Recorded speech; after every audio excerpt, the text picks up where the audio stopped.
반갑습니다. 보험법 이상호입니다. 이번 시간에는 2024 보험업법 기출문제풀이 보겠습니다. 손해사정사 20문항 푸는데요. 보험계리사 15문항 포함입니다. 보험계약법에서도 말씀드렸지만 객관식 시험 보는데 정말 좋은 말씀 가져왔습니다. 기출문제는 시험 목적에 가장 걸맞는 수준 높은 문제이면서 난이도 또한 적절한 가장 출제 가능성이 높은 문제이다. 이번 기출문제 풀이는 첫 번째 키워드 공부, 두 번째는 문제 유형을 파악함으로써 합격하기입니다. 자, 1번 문제 보겠습니다. 우리 보험업법은 손해사정사, 보험계리사 공통으로 보시는 문제잖아요. 이렇게 단독으로 있는 문제는 번호는 손해사정사 문제, 그리고 앞에 있는 문제는 손해사정사, 가로에 있는 건 보험계리사 문제. 우리 손해사정사는 40문항 별도의 과목으로 보지만 우리 보험계리사 시험 보시는 분들은 40문항을 20문항, 15문항, 5문항 이렇게 시험을 보잖아요. 자, 보겠습니다. 보험업법상 생명보험 상품에 해당하는 보험계약은, 자, 우리 보험업법상 편제가 중요해요. 왜냐하면 상법보험편의 편제와 달라요. 우리 상법보험편은 손해보험, 임보험, 그리고 임보험에 생명보험, 질병보험, 상해보험 이렇게 되어 있잖아요. 그에 반해서 우리 보험업법은요, 손해보험, 생명보험, 재산보험 이렇게 구분되어 있잖아요. 그래서 이게 시험에 자주 나옵니다. 자, 보겠습니다. 생명보험 상품은 생명보험, 연금보험, 퇴직보험인데요. 저는 이렇게 좀 외워봤어요. 왜냐하면 이제 보험업법은 아무래도 그냥 법으로 정해놓은 것들을 객관식 시험에 내기 얼마나 좋아요. 5개 있으면 그 중에 3개, 4개 해가지고. 그래서 보험업법은 보험계약법과는 조금 결이 다르게 암기할 것은 암기해야 된다.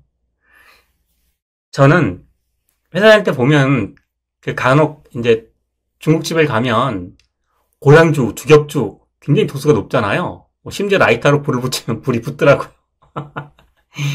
저는 이제 도수 높은 걸 못 먹어서 고량주 먹으면 그 다음날 해롱해롱한데, 아이고, 뭐 다른 직원분들은 연, 태, 고량주 먹고 쌩쌩하네. 저는 요렇게 외워봤습니다. 재산보험도 하나 볼게요. 재산보험에 대해서 1보험, 2보험에 대한 그 3보험이라는 걸 또 해서 우리 2차 시험에서 재산보험 볼 때 그것도 한두 페이지 차지하는 것이 있는데 저는 요 말씀만 드릴게요. 하나, 둘, 셋, 3개. 그래서 재산보험이다. 상해, 질병, 간병. 상해와 질병으로 인한 간병. 자, 그래서 3개, 상질간. 이렇게 외워보겠습니다. 자, 그러면 생명보험은요, 연태 고량주 먹고도 쌩쌩하네. 자, 4번은 손해사정사, 21번은 보험계리사 번호입니다. 보험업법상 다음 보기에 가로 안에 들어갈 내용으로 옳은 것은, 잘 아시겠지만 시험장에서 옳은 것 틀린 것 놓쳐가지고 꼭 한두 문제 놓치거든요. 근데 그걸로 끝나는 게 아니고 지문을 읽을 때 비슷한 문제가 나오면 이거 옳은 거지? 틀린 거지? 이럴 수가 있거든요. 그래서 꼭 체크하는 겁니다. 자, 우리 이제 보험계약자에는 전문보험계약자와 일반 보험계약자를 구분을 해요. 왜냐하면 표현이 속되지만 보험회사와 다이다이로 있는 전문보험계약자는 일반 보험계약자로 일반 계약자들을 보호하는 그 수준을 굳이 테두리 안에 넣을 필요가 없다. 그런데 전문보험계약자이면서 나 일반 보험계약자처럼 보호받고 싶어. 그러면 일반 보험계약자로 전환할 수가 있거든요. 그 내용입니다. 자, 일반 보험계약자로 전환할 수 있는 자, 전문보험계약자 중 대승령 정하는 자가 일반 보험계약자와 같은 대우를 받겠다. 나 보호 받겠다. 서면을 통지하는 경우 보험회사는 정당한 사유가 없으면 동의하여야 하며 일반 보험계약자로 보는데요. 본다, 추정한다 아닙니다. 그렇게 되면 설명 의무나 다른 것들이 이제 보험회사에게 부여되는 거예요. 자, 그러면 누구나 다 할 수 있느냐? 아니다. 대통령으로 정하는 자로 한정하는데요. 첫 번째 지방자치단체 한번 볼게요. 지방자치단체는 보험회사 전문보험계약자 남아야 되는 게 아니야? 제가 이제 검색을 해보니까 200 몇 개인데, 물론 서울시, 부산시 이런 데는 크죠. 근데 어디 저기 지방 작은 면 단위 소재지 이런 데는 사실 보험 계약의 전문적인 분들도 계시기 어렵고, 그래서 지방자치단체는 제외다. 그런데요, 국가. 어떤 경우에도 전문보험 계약자죠. 자, 주권 상장법인. 상장을 하려면, 그래, 나름 규모가 있어야 되는가? 게임 전문 업체는요. 거기는 게임에 관해서는 전문가들이 많지만, 보험에 관해서는 전문가가 계실까요? 그렇게 판단해보게요. 금융기관은 왜 왜 미국물 다르고 한국물 다르다고 하잖아요. 노는 물이 다르잖아요. 우리 그렇게 생각하게요. 그리고 법률에 따라 설립된 기금 및 그 기금을 운영하는 법인, 해외 증권에 상장된 주권을 발행하는 국내 법인, 이렇게 정하고 있어요. 자, 전문 보험 계약자 중 어떤 단체가 일반 보험 계약자 같은 대우를 받겠다는 의사를 하면은, 자, 아닌 것부터 한번 볼까요? 전문 보험 계약자. 너는 어쩔 수 없이 영원히 전문 보험 계약자, 국가, 한국은행, 신용보증기금, 보험회사에 대출도 해주고 자격 따지는데 지방자치단체는 아니다. 이렇게 골라보자. 자, 다음 문제 보겠습니다. 어법상 통신판매 전문회사란 통신판매를 전문으로 하는 보험회사. 법조문 끊어있기만 잘해도 금방 이해할 수 있어요. 그럼 통신판매 전문회사란 총 보험 계약 건수 및 수입보험료에, 요걸 가로넣기로 물어볼 수도 있죠. 100분의 몇 이상을 통신수단을 이용하여 모집하는 보험회사를 말한다. 100분의 90 이상이다. 뭐가 모집단이라고요? 총 보험 계약 건수 및 수입보험료. 요겁니다. 자, 100분의 90. 다음 문제 볼게요. 보험업법상 다음에 보기 중 소액 단기 보험 계약을 전문으로 하는 보험회사. 소액 단기 전문. 그러면 벌써 좀 금액이 크고 장기인 이런 보험들은 좀 빠져야겠죠. 보험상세 종목을 모두 고른 거. 이 문제는 정말 저는 구성 문제라고 생각을 해요. 그러니까 너무 스트레스 받지 마시라. 자, 소액 단기 보험은요, 일단 제외되는 게 장기간 보장이 필요한, 단기니까 장기간 보장이 필요한 연금, 간병 다 길잖아요. 대규모 자본이 필요한 원자력, 자동차, 화재 이런 것들이 죄예요. 그럼 취급하는 건요, 손해보험 중에서 책임보험, 비용, 날씨, 도난, 동물, 유리, 펫보험이 이제 대표적인 거죠. 그리고 재산보험, 질병상해, 생명보험, 생명. 그러면은요, 여기서 한번 골라볼까요? 생명보험, 연금은 아니죠. 그리고 화재 아니죠. 자동차 아니죠. 책임보험, 동물보험, 질병보험, 우리 간병보험 아니죠. 자, 다음 문제 볼게요. 보험업법상 보험회사는 대통령령으로 정하는 금융 관련 법령에서 정하고 있는 금융 업무로서 해당 법령에서 보험회사가 할 수 있도록 한 업무를 겸직하여 경영한다. 한마디로 보험회사가 본업은 뭐예요? 보험 판매. 허가 받았잖아요. 너희들만 팔아. 내가 허가한 자만 팔아. 강력한 제재 수단이죠. 그런데 나 부동산도 하고 싶고 소액 신용대출 추심기관도 하고 싶고 이렇게 자회사를 늘릴 수 있죠. IT도 할 수 있고 그런 것들을 법으로 정해놓은 거예요. 이에 해당하는 업무가 아닌 것은 보험법 시행령 이게 바뀌었어요. 우리 보험법이 어려운 게 범위도 많지만 보험업법 그리고 시행령, 시행규칙이 있는데 이미 어법과 시행령이 시험 문제로 나오고 정말 구성 문제로 가면 시행 규칙도 나오거든요. 그래서 이제 저는 보험업법이 예전에는 고득점 할 수 있는 정말 좀 쉬운 과목이었다라고 한다면 최근에 들어서는 전혀 그러지 않다. 그럴수록 집중과 선택이 필요하다라고 말씀드리겠습니다. 자, 저는 이렇게 외워봤어요. 자산유동화, 주택저당 채권, 한국주택금융공사, 전자금융거래법, 신용정보이용. 그래서 이걸 이렇게 외워보자. 자, 겸영은 자주 한 번씩 전체 신용을 보되 뭐라고요? 중개는 제외한다. 요렇게 정했는데 바뀌었어요. 시행령에서. 뭐가요? 주택저당 채권이 삭제가 되었어요. 자, 우리에서 포기하고 말까요? 아니요. 사장님, 겸영은 자주 한 번씩 전체 신용을 보고 중개는 제외합니다. 그런데요, 사장님 술은 안 돼요. 술 드시고 밤에 왜 술이 시작이라고 그러잖아요. 이제 술 먹다 보면 뭐 도박도 하고 싶고. 자, 여기까지만 하겠습니다. 술은 안 돼요. 왜? 삭제되었어요. 그냥 이유가 없어요. 보험업법에서 그냥 시행령에 삭제했어요.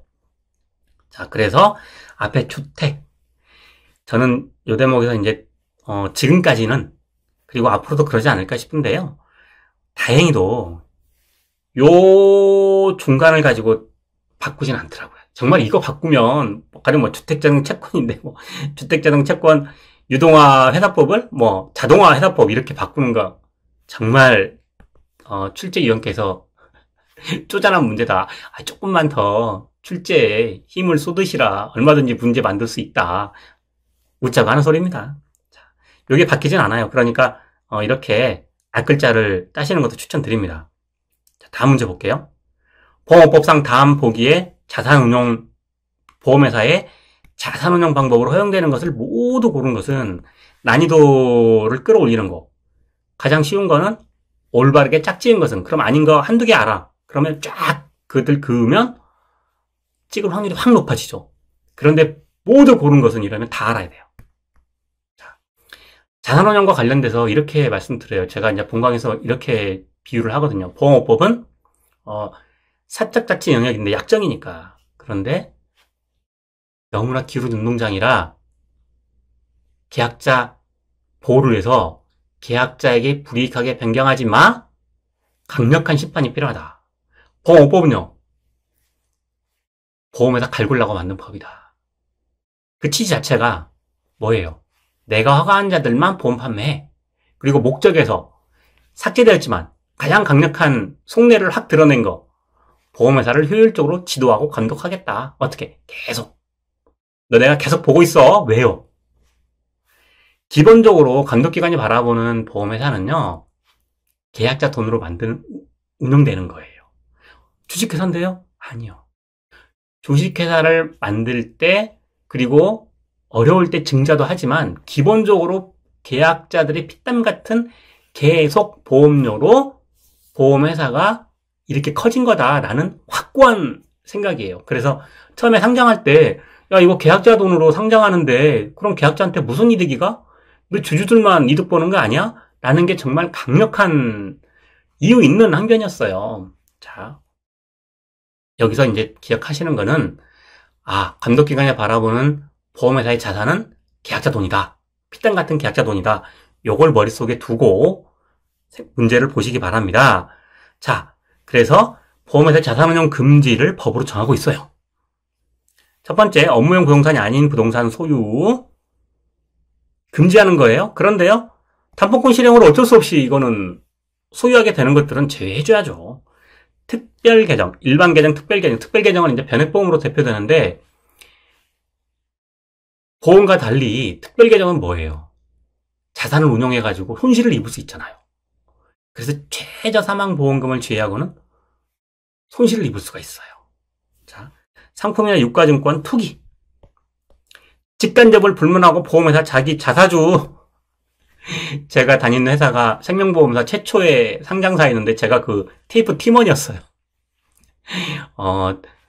손해 많이 봤습니다. 그럴 때 이제 처음에 법적 검토 지원을 임직원들 지원을 직원들 지원을 해줄 수 있는 방안이 있나 싶어서 이제 뭐 그런 제안이 와서 이제 검토를 했는데 바로 이 부분 여하한 직접 간접을 불문하고 보험사 주식을 사도록 대출이 어렵다. 금지하고 있다. 자, 기억하시라고 말씀드리는 거예요. 또 하나, 정치자금. 왜요? 이거 계약자 돈인데 지금 임직원에 대한 대출. 그런데요, 되는 게 있어요.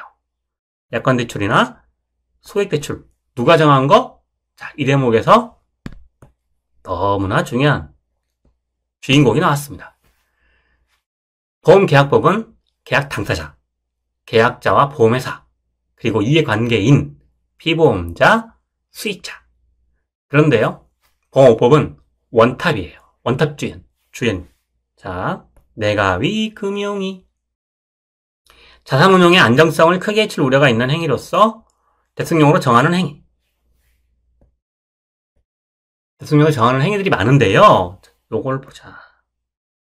자산운용의 안정성.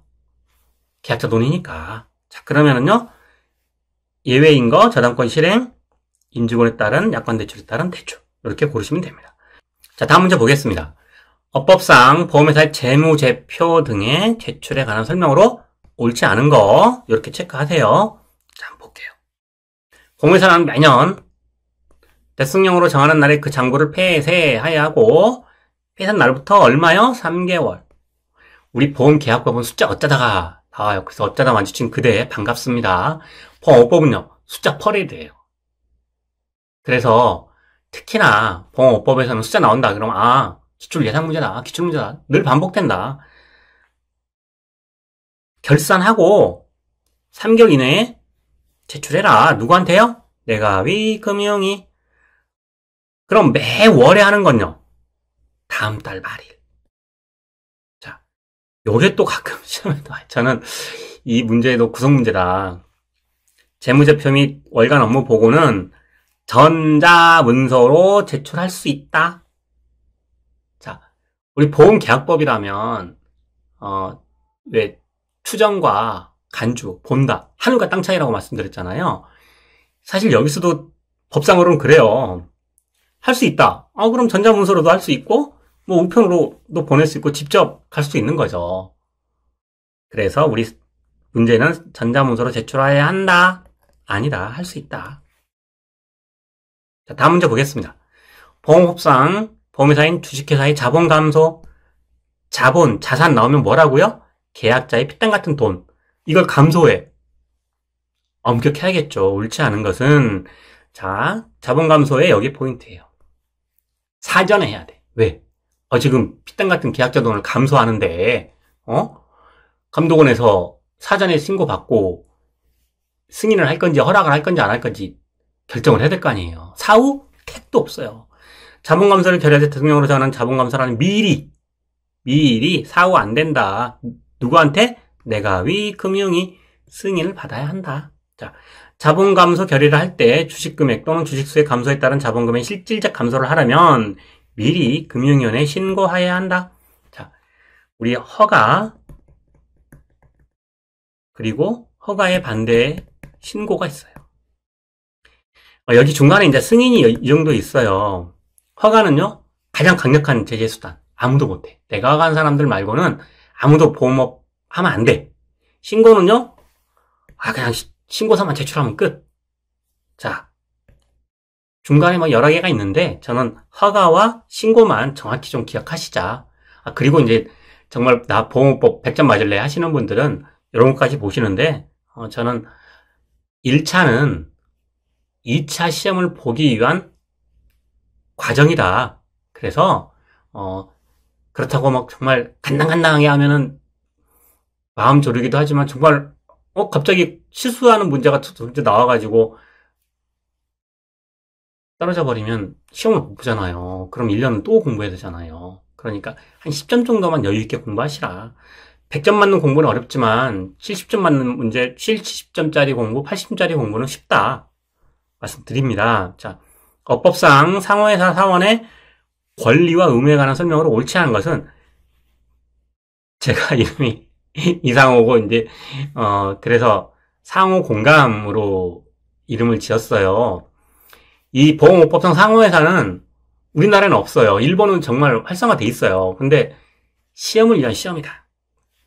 자, 상호회사에서 또 자주 나오는 게 뭐냐? 상계의 금지. 요것만 기억하세요. 상계 금지. 뭐가 상계 금지? 상호회사 사원은 보험료 납입에 관하여 상계로서 보험료에 관해서 상계로서 회사에 대항하지 못해. 상계 안 돼. 보험료 낼 거 내. 자, 여기서 하나만 말씀드리면 주식회사 상호회사의 차이는 뭐냐면 주식회사는 내가 보험계약을 체결해. 그냥 계약자예요. 내가 보험회사 보험회사의 주식을 사. 그냥 주주예요. 그런데요, 상호회사는 내가 계약자가 되는 순간 사원이 되는 거야. 우리나라에서는 이게 이제 우리나라 보험업의 태동이 주로 이제 대기업 위주로 되다 보니까 이런 차이가 있다라고 하는데요.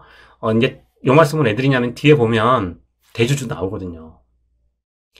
계약자의 돈인데 오라 이걸 대주주가 관리하네? 표현이 속됩니다. 합격하시면 돼요. 요즘 법으로 많이 제한하고 있지만 고양이한테 생선을 맡긴 격이다. 이렇게 볼 수도 있다. 그래서 더 엄격해요. 자, 상호회사 사원이 회사에 대해 가지는 채권이 변제가 있는 때는 사원이 회사에 지급해야 할 보험료와 상계할 수 있다 없다? 없다. 보험료와 상계 못한다. 자, 다음 문제 보겠습니다. 보험업법상 외국 보험회사 국내 지점에 관한 설명을 옳지 않은 것은 국내 지점과 국내 사무소의 차이는요, 영업을 할 수 있냐 없냐. 이게 가장 중요해요. 자, 한번 보겠습니다. 외국 보험회사 국내 지점은 본점 사유로 인한 허가 취소. 이게 딱 세 가지. 객관식에 정말 내기 좋잖아요. 합병 양도 등으로 소멸한 경우, 그리고 외국 감독기관으로부터 조치를 받은 경우. 이거 지금 다 뭐예요? 본점 사유예요. 본점 사유. 휴업하거나 영업을 중지한 경우. 그러면은요, 외국보험회사 국내 지점은 그 외국보험회사의 본점이, 지금 본점이에요, 본점.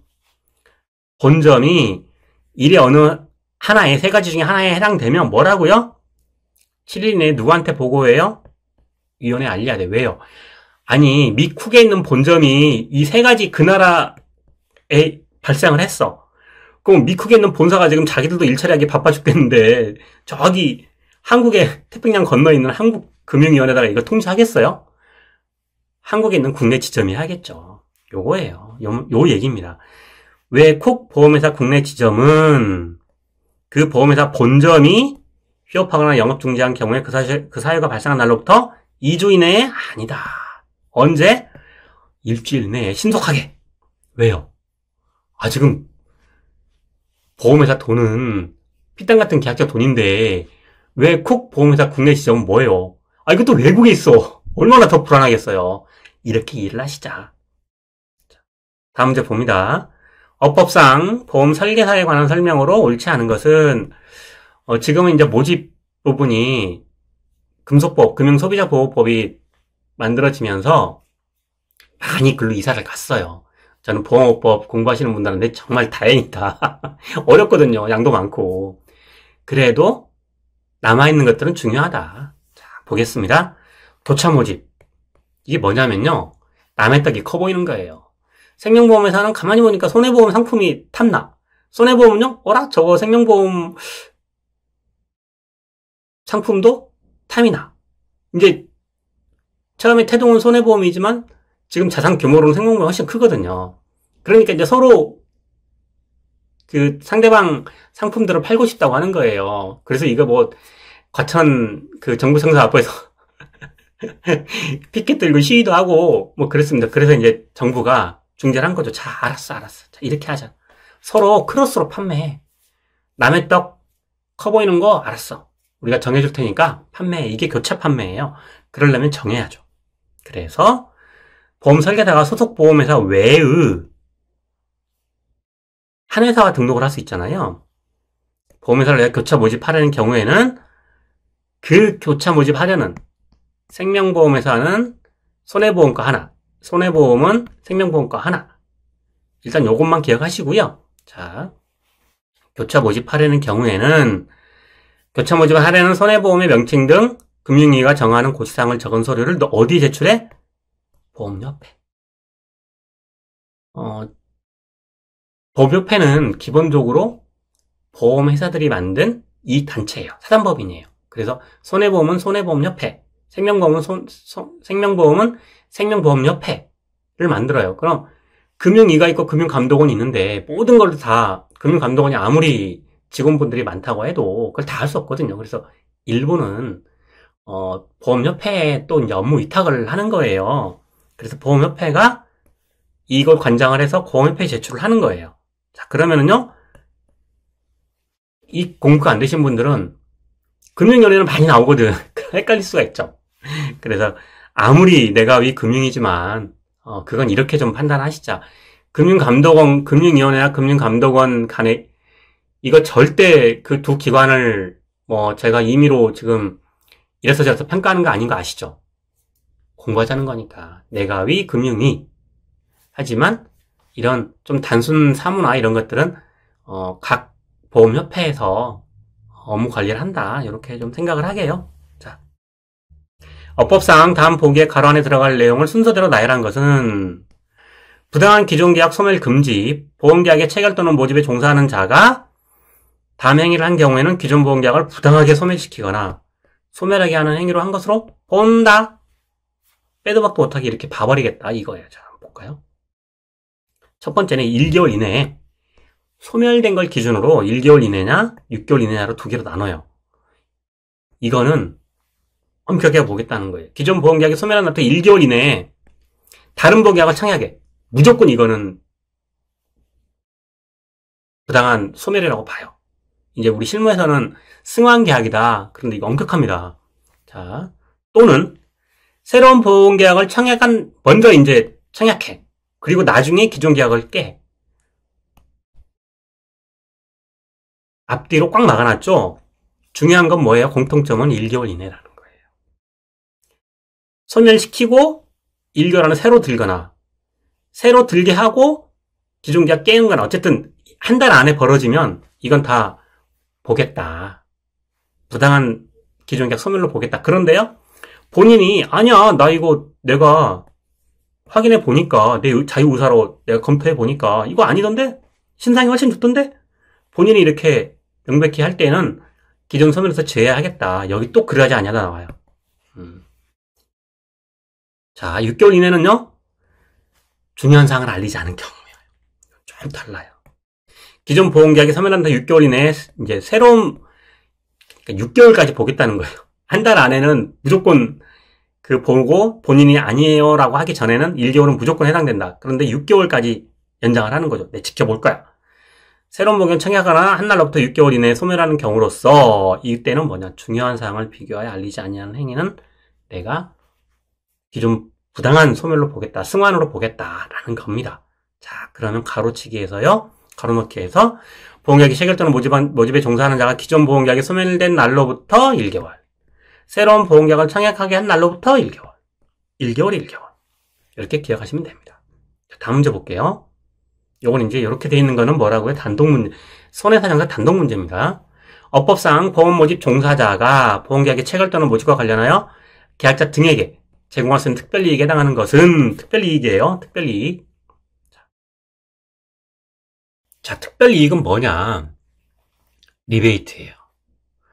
보험 설계자가 고객님 보험 들어. 내가 1회보험료 내줄게. 요거 상법 보험편에서 보험계약법에서 731조 타인의 사망보험에 대한 서면동의, 이게 가장 강력하다면 보험업법에서는 이 리베이트 특별이익 제공이 어마무시합니다. 여기에 걸렸다 하면은 제재하는 것도 중요하지만 사장님 대표기사가 징계 대상이거든요. 양벌 규정이라. 자, 특별이익 제공에 해당하는 것은 뭐냐? 1년 납부하는 보험료의 100분의 10과 3만원. 요 금액이 훨씬 커요. 그래서 이제 우리 실무에서는 3만원 안에. 그럼 이 3만원은 제가 이제 소송 업무도 하지만 법률 자문도 일정 기간 했었거든요. 그때 이제 이게 문의가 들어온 거예요. 그럼 3만 원은 이게 소비자 가격이냐 도매 가격이냐, 저는 이게 질문 참 좋았다고 생각을 해요. 왜냐하면 도매가라고 그러면 도매가는 사실 돌뛰기잖아요. 그래서 여기서 말하는 3만 원은 일반 소비가 기준이다. 그냥 그 공부가 힘들잖아요. 그러니까 그래 그 강사가 그랬지. 그 회사에 있을 때 이 질문이 들어와서 이건 소비자 가격 기준이다 라고 안내를 했더라. 자, 기억하시라고요. 내용들은 보면은 다 이해가 가는 것들이에요. 기초세제 정화 금가지 아니면 보험료 할인 안 되겠죠? 이건 뭐 리베이트니까 당연히 기억하시는 거고요. 기초세제 정한 보험 금액보다 많은 우리 더 줄게. 보험료 대납, 대출금 이자 대납, 대납 이런 거는 뭐 이해하실 수 있는데, 자, 요거 제3자에 대한 청구권 대의 행사의 포기. 우리 그 보험계약법에서 대의권 행사 이 삼각형 요거 두 문제가 나왔었잖아요. 삼각형으로 그 문제 푸는 거 요걸 기억하시라. 제3자에 대한 청구권 대의 행사의 포기도 특별히 이익에 해당된다. 자, 다음 문제 보겠습니다. 보험업법상 간단 손해보험 대리점이 준수할 사항이 아닌 것은 그 전에 봤지만 소액 단기 전문 보험회사처럼 전 이 문제가 구성 문제라고 생각을 해요. 그런데 문제를 풀 때는 우리 보험계약법에서 보셨지만 기본을 알면 의외로 쉽게 풀 수 있는 문제다. 자, 보겠습니다. 그냥 간단하게 손해보험을 판매하는 대리점이라는 건데요. 간단하지는 않아요. 왜냐하면 자, 볼게요. 제한환경 판매 중개하는 자가 대리점이니까 중개하겠죠. 번호과 관련된 간단한 손해보험을 판매할 수 있도록 한 제도이다. 여기서 포인트 뭐냐면 손해보험 상품이라는 거예요. 자, 판매 상품 온실 그냥 비닐하우스다 이렇게 생각하자. 그런데 태풍, 홍수, 대설, 지진보험 등은 간단할까요? 드론 운행, 휴대폰 파손. 그래서 저는 요 정도로 기억하시자. 자, 문제 한번 볼게요. 그럼 영업 기준은 뭐냐? 다음에 상을 준수해야 된다 하는데요. 당연히 강요하면 안 되죠. 그리고 소비자가 계약을 체결 취소하거나 피해보험자가 될 기회를 보장할 것이에요. 또 하나, 단체 보험 계약에서 체결하는 경우 사전에 제공해라, 안내자료 등을 제공해라인데 여기가 보험 계약자에게 피보험 이익이 없고 피보험자가 보험의 전부를 부담하는 경우만 해당한다. 지문에서 보험 계약자의 피보험 이익이 없으면서 보험 계약자가 보험의 전부를 부담하는 단체 보험 계약 아니다. 그래서 요게 좀 특이하다. 이 문제는 너무 구성 문제니까 스트레스 받지 마시라 다시 한번 말씀드립니다. 자, 다음 문제 보겠습니다. 업법상 다음 보기 중 보험 상품 공시위원회. 저는 이제 이걸 강의에서는 공시 그랬는데요. 말 그대로 보험 상품을 공시하겠다는 거예요. 그 위원회 가운데 보험협회 의장, 보험협회 두 번 등장합니다. 보험협회, 아까 그 보험 설계사 관련해서 보험협회에 제출해야 한다 그랬잖아요. 당연직 위원은 모두 몇 명인가 한번 볼게요. 상품 공시위원회 중에서 당연직, 그냥 자동으로 이 공시위원회 위원이 되는 것과 위촉을 해야 돼. 별도 절차를 거쳐서 위촉하는 절차를 거치는 건데요. 자, 한번 볼게요. 가만히 보면 끄덕끄덕해져요. 금융감독원, 부서장님 막강하시죠. 보험협회 상품담당 임원, 하는 일이 이건데요. 보험료율 산출기관 담당 임원, 이게 하는 일이 이건데 이분들은요 당연히 당연직이다. 그럼 위촉해야 되는 거. 이분들도 보험 이 관련 업무를 하시지만 한 걸음 밖에 있다고 보시는 게 맞아요. 왜냐하면 보험회사 상품 담당 임원, 보험의 선임계리사 어때요? 소비자단체 다 이해관계가 있잖아요. 그래서 한 발짝 물러서 있는 사람들이다. 이분들은요 위촉 절차를 밟아야 된다. 그럼 우리 지문에서 금융감독원, 보험협회, 보험산출기관은 당연직, 이분들은요 위촉. 뭐라고요? 상품공시위원회. 다음 문제 보겠습니다.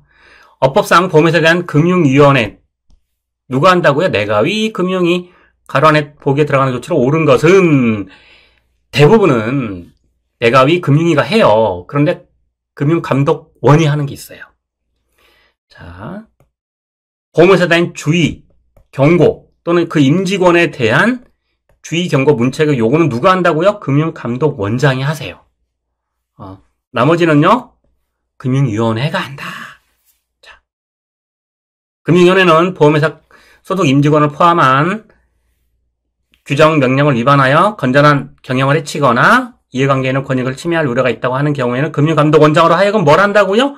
보험회사에 대한 주의, 경고 또는 그 임직원에 대한 주의, 경고, 문책 요구를 할 수 있다. 금융위원회가 금융감독원장으로부터 이걸 할 수 있도록 한다. 자, 보험료 산출 기관은요, 굉장히 중요한 기관이죠. 자, 금융감독원이 보험을 판매할 수 있도록 보험업을 해라 한 게 보험회사. 그럼 보험회사들이 출자해서 만든 사단법인이 보험협회, 그리고 보험료율 산출 기관입니다. 자, 보험료 산출 기관은 뭐냐? 기초서류 확인을 해요. 보험회사는 이 법에 따라 금융위원회에 내가위 금융에 제출하는 기초서류를 보험료 산출 기관이 확인하게 해요. 그러면은요, 금융감독원이 보험 산출 기관에서 확인해주면, 그래, 알았어, 인정할게. 라는 구조예요. 자, 옳은 거 확인하게 할 수 있다. 다음 문제 보겠습니다. 어법상 선임계리사의 임면에 관한 설명으로 옳지 않은 것. 계리사 중에서 이제 선임. 왜 우리 선임 그러잖아요.